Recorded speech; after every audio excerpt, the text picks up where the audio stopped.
Bismillahirrahmanirrahim.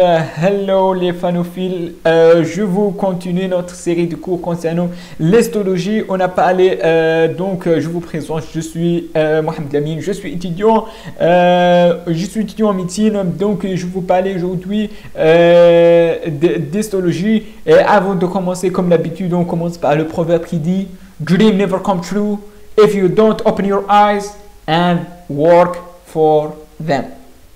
And work. C'est l'épithélium glandulaire. On a parlé la fois passée des épithéliums des glandes endocrines. On a parlé aussi des glandes exocrines. Et aujourd'hui, on va parler les deux, c'est-à-dire il y a des glandes qui contiennent des tissus des deux, c'est-à-dire des glandes endocrines et exocrines en même temps. Donc, ce qu'on appelle les glandes amphicrines. Donc les glandes amphicrines ou bien mixtes comme vous voulez, donc sont des glandes qui contiennent les deux, c'est-à-dire un tissu exocrine et endocrine. Le meilleur exemple, le plus grand glande dans l'organisme, le plus grand usine dans l'organisme, le plus grand lieu de détoxification, de synthèse, de toutes les choses, le plus cher, le plus grand, c'est le foie. Le foie, c'est pas la foi, mais le foie, sinon on va être donc le foie c'est une masculine, donc le foie le plus grand, donc est le plus connu comme une glande amphicrine parce que l'hépatocyte, la cellule qui était l'unité fondamentale de le foie. Donc l'hépatocyte assure à la fois la fonction endocrine par synthèse de certaines hormones et en même temps une fonction exocrine par la sécrétion de la bile. Cette hépatocyte, une cellule qui exerce les deux fonctions en même temps, donc on appelle une glande amphicrine homotypique parce que elle sert les deux choses en même temps et la même cellule, donc homotypique. Le pancréas, contrairement à l'hépatocyte, contient deux cellules différentes, les acinies, des cellules qui se trouvent dans les acinies et les cellules qui se trouvent dans les îlots de Langerhans, deux types de cellules, des cellules différentes, totalement différentes. L'une qui exerce la fonction exocrine par la synthèse du sucre pancréatique exocrine par des acinies, donc sucre pancréatique exocrine, et l'autre qui exerce leur effet endocrine par la synthèse des hormones telles que le glucagon. Le glucagon est le plus fréquent, c'est l'insuline le plus fréquent, donc qui est sécrété par le pancréas endocrine. Donc on parle d'une glande amphicrine hétérotypée parce qu'on a deux types de cellules différents.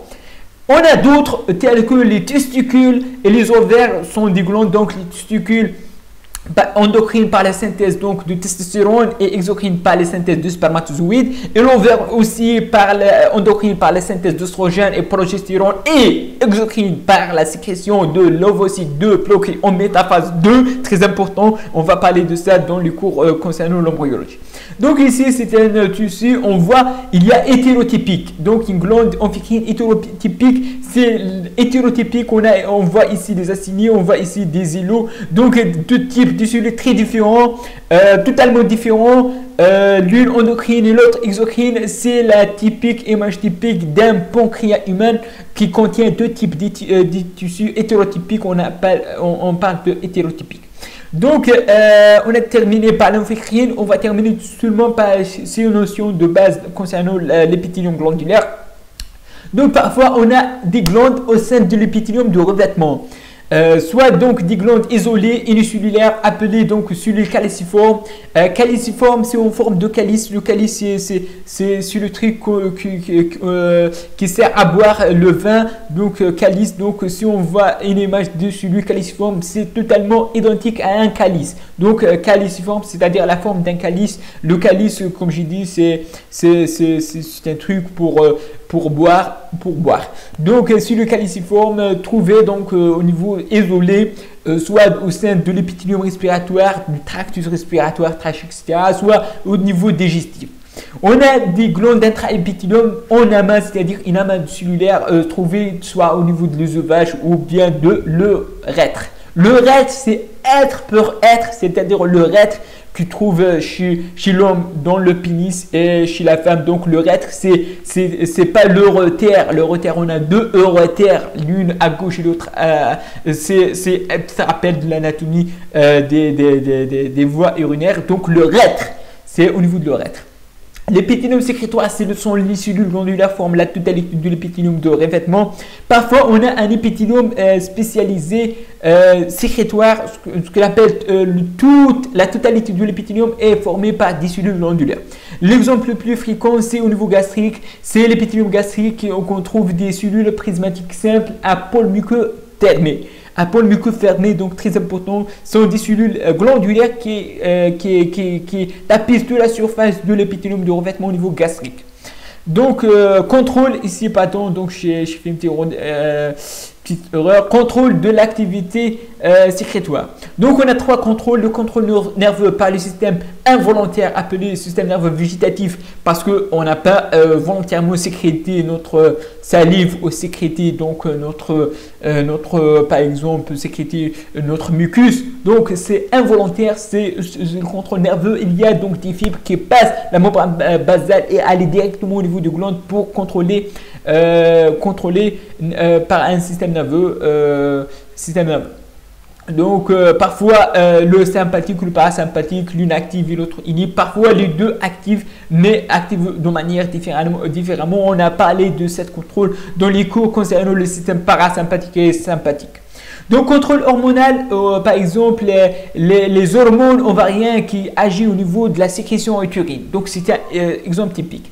Le contrôle musculaire, on a parfois des cellules musculaires qui contrôlent, par exemple, les poils. Donc, les muscles érecteurs du poil qui contrôlent cette sécrétion. Mais on a d'autres types de cellules épithéliales, mais qui ont un caractère musculaire lisse. Ce qu'on appelle les cellules myoépithéliales. Ce sont des cellules épithéliales acquises des caractères myocytes, situées entre membrane basale et cellules épithéliales, facilitent donc l'expulsion de produits de sécrétion. Sont trouvés par exemple au niveau des glandes mammaires, surtout mammaires salivaires et sudorépar. Ce sont des petites muscles qui contractent pour l'expulsion de produits de sécrétion. Ici, c'est une autre image d'une glande endocrine. C'est bien sûr, et on va l'hétérotyper, donc c'est au niveau de pancréas. Pancréas aussi. Donc, un QCM concernant les cellules myoépithéliales. Donc, on a parlé totalement des cellules myoépithéliales. On va, première position. Donc, cochez la réponse juste. Première position, elles se rapprochent des léomyocytes. Elles sont situées entre la membrane basale et les cellules de l'unité sécrétrice. Leur contraction facilite l'exposition de produits de sécrétion. Elles sont présentes dans les glandes endocrines. Elles sont présentes dans les glandes mammaires.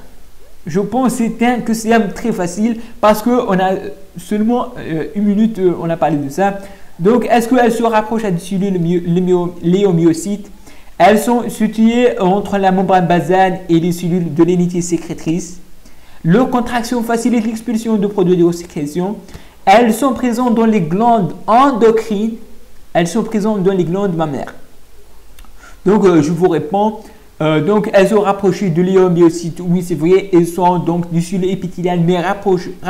Ils ont des similaires comme les myocytes. Elles sont situées entre la membrane basale et les cellules épithéliales. Oui, c'est vrai. Donc, les cellules de l'unité sécrétrice, c'est-à-dire les cellules glandulaires. Donc, leur contraction facilite l'expulsion de produits de sécrétion. Oui, lorsqu'il contracte, il va expulser le produit de sécrétion. Elles sont présentes dans les glandes endocrines. Non, c'est faux, parce que les glandes endocrines, ils vont libérer au niveau sanguin. Ils n'ont pas besoin donc de contraction du cellules myoépithéliales, plutôt dans les glandes exocrines.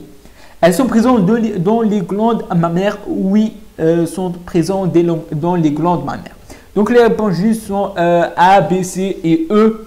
Je vous remercie pour votre attention. N'hésitez pas de cliquer sur j'aime, abonnez sur ma chaîne et à la prochaine, Inch'Allah.